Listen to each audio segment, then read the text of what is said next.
Kitty, what are you doing? Max is going to Cairo with his school this weekend. He's so lucky.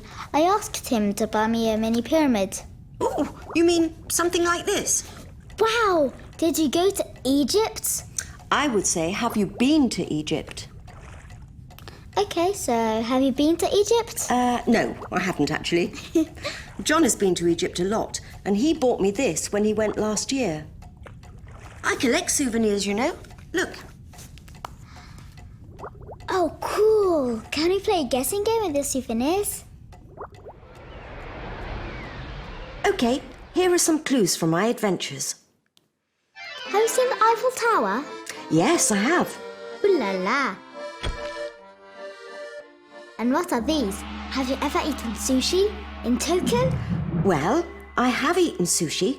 I ate some yesterday. But I haven't actually eaten sushi in Tokyo.